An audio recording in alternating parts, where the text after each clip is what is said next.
Hey everybody. So this is going to be my backyard garden tour part 3. I wanted to share with you a couple of the changes that happened as well as to finish this off because I remember I did get cut off before I finished my tour back here. So what I'm going to do is take you a little closer and I'll show you what's going on. Don't mind the mess in the back because that's pretty much where I put things until I have a chance to do a little bit of burning of wood and that type of thing. So hoping to get the back of the bed cleared out by this fall. So we'll see how that goes. You'll see over here, this is new. This is a plum tree. They just got it the other day, and super excited to have that because I'm going to have this giant hickory tree that I love. It's a shagbark hickory. It provides nice shade, but as you can see, some of the limbs are not looking very good.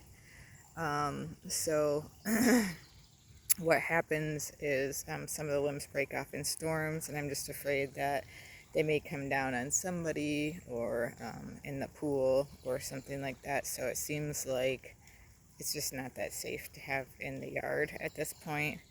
It'll cost an arm and a leg, but I'm not going to do it until the winter so it can continue to provide some shade right now. And I just want to make sure to get it out before next season, next summer, basically the summer season when we're out and about a lot more in the yard. So, okay, I'm going to take you guys in now to see a little bit closer up.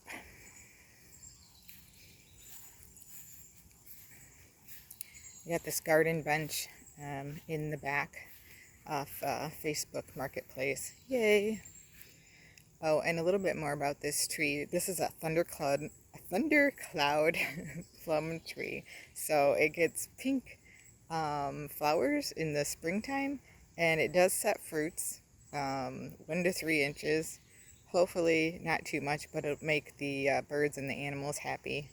And it keeps its purple foliage all year until they drop in the fall. So it should be pretty. It's Monrovia, and it grows 25 to, I think 20 to 30 feet tall and wide. So it should be just about the right size. So in this bed I have a variety of different hostas. One of the fun ones up front there is the curly fries hosta. You don't see a lot of people with that one, but I got that one last year and it's pretty cute. So I might split that one a little bit this fall depending on how big it gets, so I can have a couple of them, maybe 3. That would be nice if I could get 3 out of it this fall. And then this one's just a standard hosta. It doesn't really have a lot of color, but it does have a pretty lime green and nice smooth foliage. And then when the flowers come up, the cool thing about this one is that they're actually really quite large white flowers and they're fragrant. A lot of hostas don't have nice flowers, but this one sure does. So I like having it around. And next to it, a little blue foliage with the chives. So back here, I think, is kind of where we got cut off last time. We'll take a look at the last bed. So in this last bed, I have a Cirsus canadensis, which is a red bud. And so that'll bloom in the spring, hopefully next year.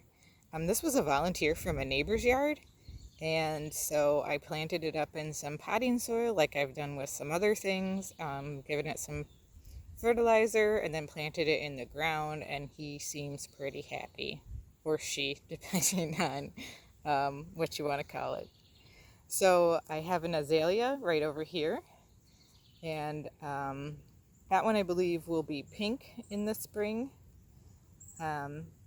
And then just a nice row of all the same small hostas in the front, which I like. It kind of gives a cohesive look to the bed, a little bit more structure than just random plantings, which is how this bed started out, because it is a new bed from last year.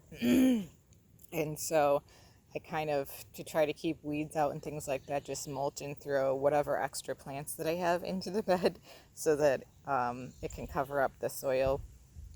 And so this year I was able to do a little bit more arranging of it to make it look a little nicer.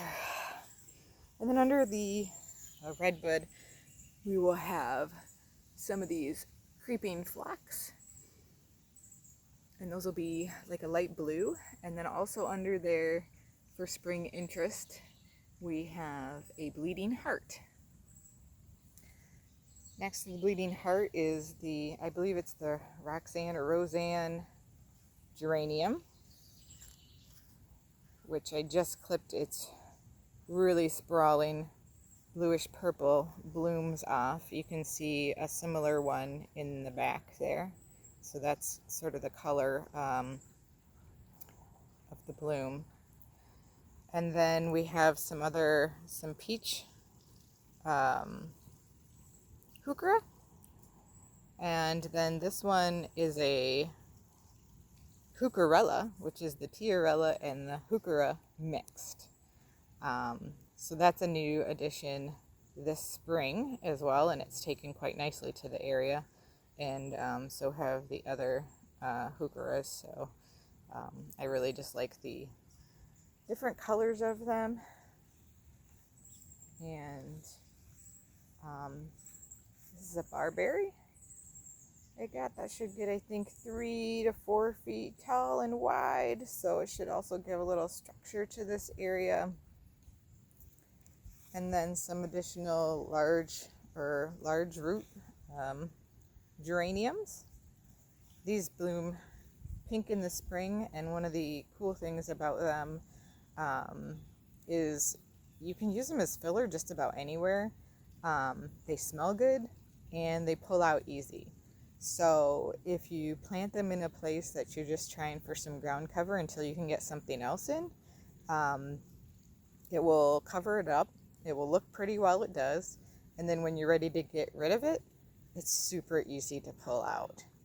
And when you're pulling it out, it smells good too. So it smells kind of piney and fresh, like other scented geraniums that you might buy at the store. So yeah, so that's the end. Again, I'll step back one last time so you can see that and kind of how that fits in with the rest of the border there. I have a little garden art in the back. I find that if you get metal art, that you can hang it outside and it does quite well.